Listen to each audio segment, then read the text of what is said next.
So what are these quality scores? So every time the software on the sequencer calls a base, is it an A, a C, a G, or a T, it will tell you how confident it is about calling that base. So how sure is it that it's calling the correct base? And these confidence scores are called FASTQ scores, and they are numbers, as you can see here. So the table shows the interpretation of these numbers. And Illumina FASTQ scores range from 2 to 42, 2 being not confident at all, and 42 being crazy confident, more than 99.99% sure that the correct base was called. AVITI scores even go up over 50, because the quality of AVITI sequencing is better. But this can give issues in the downstream analysis because many tools were originally built to handle Illumina data. They assume that quality scores don't go above 42. Illumina considers a base high quality if its score is 20 or higher. That means at least 99% confidence in the base call. AVITI takes it even further. They set the bar at 30, meaning they're only calling a base good if it has more than 99.9% confidence. They can afford to be more picky because AVITI sequencing tends to generate higher quality scores. Even though the quality scores are numbers, you don't see that in the FASTQ file. So there's no numbers here, it's all letters. And this is also true in the Illumina FASTQ files. And they use single characters to represent the quality scores. And there's actually a practical reason for this. So many quality scores are two-digit numbers. So if you line them up under a read, they will not nicely align. The line with the quality scores will end up being much longer than the read. And that's messy because then you cannot nicely see that the quality score of this T here is capital N. Yeah? So to preserve the alignment of bases and quality scores, you need to represent the quality scores by single characters. So, and to convert these numbers into single characters, they use a system from the IT world, and that's called the ASCII table.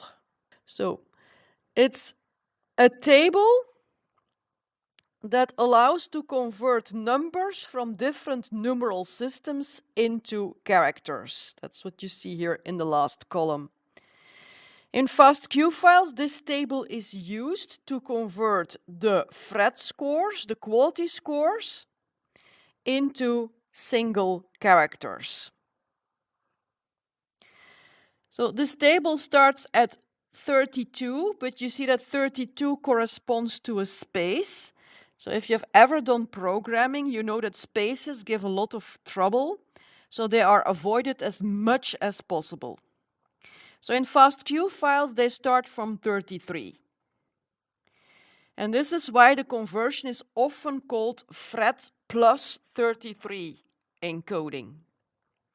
So how does it work? Well, you take your FRET quality score, let's say 40, and then you add 33, so you will end up at 73. And then you look up in the table which single character corresponds to 73. So in this case, it's a capital I. So this will be the character that is used in FASTQ files to represent a quality score of 40. I said previously that Illumina quality scores don't go above 42. So that would be a capital K. However, when you look here in this FASTQ file, you see that it contains capital Y's, it contains capital N, and it contains lowercase letters. And when we look at the ASCII table here, you see that the lowercase letters, they come after the capitals. So that means that lowercase letters represent FRET scores that are way higher than 42. So where does this come from? Why are we seeing this? So originally, Illumina used this FRET plus 33 system, where you add 33 to the quality scores and then convert them into a single character using the ASCII table. But that means that you end up with characters like the double quote, the single quote, the brackets, the comma, and the period. So, and people complained that it's very hard to tell a comma from a period when you're looking at the FASTQ file. So at one point, Illumina decided to not start at 33, but to start at 64 in the table and use a FRET plus 64 system. So in this case, you're going to add 64 to the FRET scores and then use the ASCII table to see which character it corresponds to. And you see that when you start at 64, you get letters. In this way, the resulting characters are mostly letters, and that's much easier to read, and that's exactly what happened here in this FASTQ file. Since we see lowercase letters, it means that this is a FASTQ file that was generated using the FRET plus 64 system. When we take a look in the table here, we see that the lowercase h represents to 104.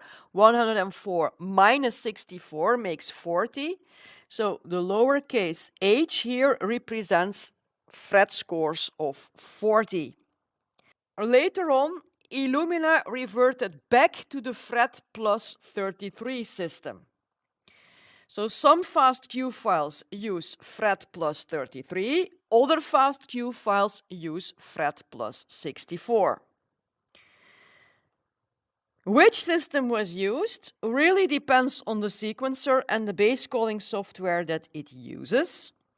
So some older sequences use the offset 64. Others, and all the modern ones, they use the offset 33.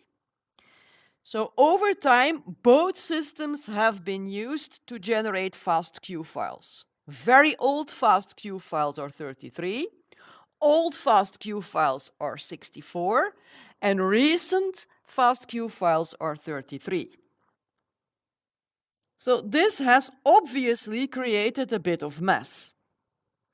So why should you care which offset was used in your FASTQ files? Well, if the software that analyzes your data assumes the wrong offset, it could mistake great data for junk, or worse, it can treat terrible data as high-quality data. So some tools try to guess the encoding automatically, but that's not foolproof. They sometimes make a mistake, and then misinterpretation can lead to really messy results. But if you generate data now, you can be 100% sure that the Illumina data will be using offset 33, and Aviti data always uses offset 33. So they were consistent, they never switched to another system.